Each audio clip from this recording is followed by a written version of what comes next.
Hello नमस्कार दोस्तों, special education में आपका स्वागत है।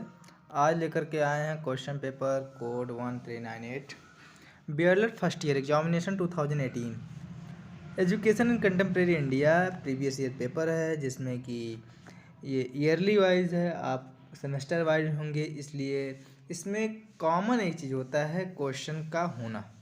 कॉमन ये है कि आपका सब्जेक्ट का होना। मानते हैं कुछ चीज़ें कट गई होंगी, लेकिन क्वेश्चन जो हैं जो कुछ मिल रहे हैं तो ये मान चलिए जो क्वेश्चन मैच करते होंगे वो एग्जामिनेशन के लिए काफ़ी कारगर होंगे।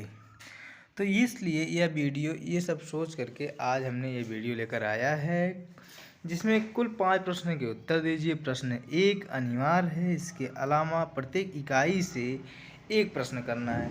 जो यूनिट है उनसे सिर्फ आपको एक ही प्रश्न करने हैं। आइए हम स्टार्ट करते हैं। स्थानीय शासन प्रणाली की विशेषता बताइए। स्थानीय शासन प्रणाली क्या होती है, सिस्टम क्या होती है, लोकल सिस्टम क्या होती है, इसके बारे में।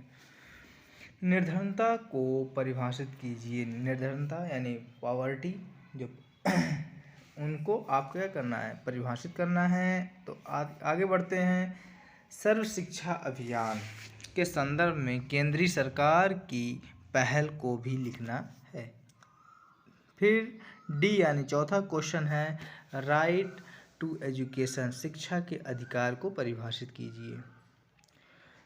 आगे बढ़ते हैं। सैनिक विद्यालयों के लक्ष्य क्या हैं, उनके उद्देश्य क्या हैं, ये सब लिखने हैं। आगे बढ़ते हैं। Rule of NIOS in education, शिक्षा में जो NIOS की भूमिका है, यानी ओपन यूनिवर्सिटी की जो भूमिका है, NIOS ओपन यूनिवर्सिटी की जो भूमिका है उसको लिखना है।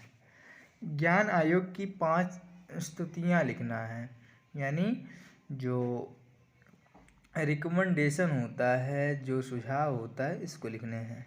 आइए हम आगे बढ़ते हैं। Objectives of NPE national education policy के बारे में 1986 के बारे में उनके जो उद्देश्य हैं उनको लिखना है, क्योंकि इसमें पहले के समय जो 2018-19 का जो बैच था उसमें जो प्रश्न आता था पुराने पैटर्न हुआ करता था, जिसमें अब नए पैटर्न में 10 क्वेश्चन में से 5 क्वेश्चन लिखने हैं। तो उसमें ऐसे सब प्रश्न पूछे जाते थे जो कि 2 पेज में आ जाए। तो इन प्रश्नों को आप सिर्फ अपने ध्यान में रख करके बाकी प्रश्नों को पढ़िएगा। हम आगे बढ़ते हैं। यूनिट नंबर 1, प्राथमिक शिक्षा के संदर्भ में विभिन्न सार्वजनिक आयोग रिपोर्ट के नाम लिखिए। जो विभिन्न आयोग तैयार किए गए हैं प्राथमिक शिक्षा के संदर्भ में, उनके नाम लिखना है और साथ ही इनके किसी एक को विस्तार से स्पष्ट करना है। जैसे कोठारी आयोग है, इन सब के आयोगों को विस्तार पूर्वक से क्या करना है, स्पष्ट करना है, लिखना है, पॉइंट टू पॉइंट, क्योंकि पॉइंट टू पॉइंट ही आपको नंबर्स अधिक से अधिक दिला सकता है। एक समान विद्यालय प्रणाली का विचार क्या है। इस प्रकार वर्तमान युग के लिए क्या लाभदायी है। इसमें यह पूछा जा रहा है कि जो समान विद्यालय प्रणाली का विचार है, क्या वर्तमान समय में क्या इस युग के लिए क्या लाभकारी है या नहीं है। इसके बाद हम आते हैं यूनिट नंबर 2, निम्नलिखित किन्हीं 2 के संबंध में जो प्रक्रिया स्पष्ट करना है। केंद्रीय विद्यालय हो, अंतर्राष्ट्रीय विद्यालय हो, यानी निजी विद्यालय हो, इन सभी के बारे में जो अंतर है, जो डिफ्रेंशिएशन है, सबको क्लियर करना है, स्पष्ट कर देना है। आगे बढ़ते हैं। निम्नलिखित संस्थाओं की शिक्षा प्रणाली में भूमिका स्पष्ट कीजिए। इन जो NCTE है और NCERT है, और ये जो शिक्षा के क्षेत्र में इन दो नहीं कई हैं, तो इन सब की जो शिक्षा प्रणाली में जो भूमिका है, इन सब का हम लोगों को स्पष्ट से स्पष्ट उत्तर देकर ही आना है। आगे बढ़ते हैं। भारतीय संविधान में वर्णित मूल्य किस प्रकार शिक्षा प्रणाली के लिए उन्नयन में सहायक है।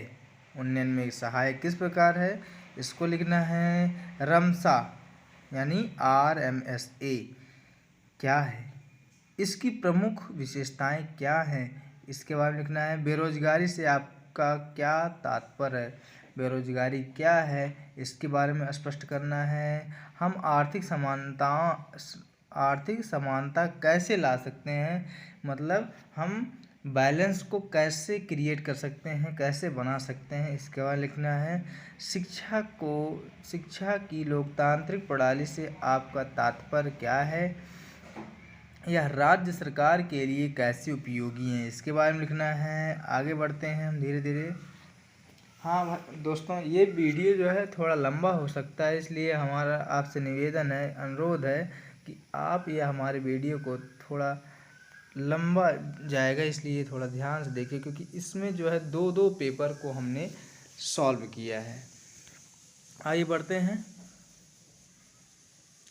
2019 का है, इसमें भी वही है कि स्थानीय शासन प्रणाली की मुख्य उद्देश्य क्या है। स्थानीय के बारे में ज़रूर पढ़ के आइए। निर्धनता से आप क्या समझते हैं, इसके बारे में। एक समान विद्यालय प्रणाली का क्या प्रत्यय है, और रमसा क्या है, यानी what do you mean by RMSA, RMSA से आप क्या समझते हैं। हाईलाइटेड एनी 4 कैरेक्टरिस्टिक्स ऑफ केंद्रीय विद्यालय जो है कि किन्हीं 4 विशेषताओं पर प्रकाश डालिए। 5वां प्रश्न था। 6वां आता है अंतर्राष्ट्रीय स्कूल और राष्ट्रीय स्कूल में क्या अंतर है, दोनों में डिफरेंस लिखना। अंतर्राष्ट्रीय स्कूल क्या होता है, राष्ट्रीय स्कूल क्या होता है। NCERT जो होता है, जो NCERT का शिक्षा में क्या क्या उद्देश्य था, यानी NCTE का क्या उद्देश्य था, इन सब के बारे में 4 उद्देश्यों को लिखना है। आगे हम पढ़ते हैं।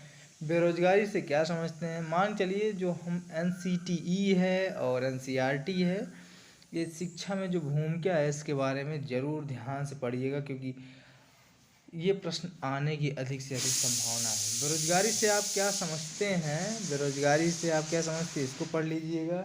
इसके बाद जो है प्राथमिक शिक्षा को सार्वभौमिककरण करने में गैर सरकारी संगठनों की भूमिका का विवेचना करना है। राष्ट्रीय पाठ्यचर्या की रूपरेखा 2005 से आप क्या समझते हैं, इसके उद्देश्य एवं लक्ष्यों को वर्णित कीजिए। इन दोनों में से कोई एक प्रश्न लिखने हैं, और दोस्तों इसको बड़े ध्यान से लिखिएगा, क्योंकि इसमें पॉइंट टू पॉइंट लिखेंगे और 6 से 7 पन्ने लिखेंगे तो अधिक से अधिक नंबर गेन हो सकेंगे। निम्नलिखित किन्हीं 2 की संबंधता प्रक्रिया स्पष्ट करना। NVS क्या होता है और सैनिक विद्यालय क्या होता है। ठीक है, आगे बढ़ते हैं। और गवर्नमेंट स्कूल क्या होता है, इनकी जो संबंधता है आपस में कोरिलेशन करके बताना है, कंक्लूजन करके। आते हैं आगे। शिक्षा व्यवस्था में निम्नलिखित संस्थाओं की भूमिका का वर्णन कीजिए। NCERT NCTE, ये क्वेश्चन आना 100, हम कहते हैं 110% तय है। आगे बढ़ते हैं। यूनिट नंबर 3, क्योंकि हम एनालिसिस के साथ हम बोल रहे हैं, एनालिसिस के साथ बोल रहे हैं, इसलिए इसको आना तय है, इसको थोड़ा ध्यान से पढ़ लीजिएगा। भारतीय संविधान में निहित मूल्यों की शैक्षिक महत्व की विवेचना कीजिए। इसके बाद आते हैं राष्ट्रीय माध्यमिक शिक्षा अभियान के विशिष्ट कार्यक्रमों की विवेचना कीजिए।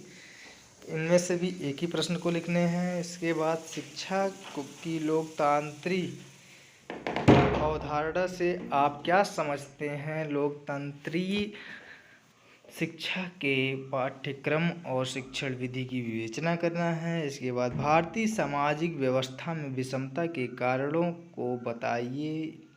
शिक्षा इनका समाधान किस प्रकार कर सकता है। जो सामाजिक व्यवस्था में विषमता है, इसके जो इससे उत्पन्न होने वाले जो कारण है, इनमें जो उत्पन्न होने वाले कारण हैं, हमारा संविधान, हमारा शिक्षा इसको किस प्रकार क्या कर सकता है, इसका समाधान दे सकता है, इसके बारे में लिखना है। बिल्कुल व्यवहारिक पॉइंट है, आप सब अगर ध्यान से उत्तर दीजिएगा तो पूरे के पूरे दे पाएंगे, ऐसा हमारा मानना है। इस प्रकार अगर दोस्तों हमारी वीडियो अगर आपको अच्छी लगी हो तो लाइक करिए, शेयर करिए और सब्सक्राइब ज़रूर करिएगा, क्योंकि आप सबके सहयोग से मैं और अधिक वीडियो बना सकूं, ऐसा मेरा मानना है।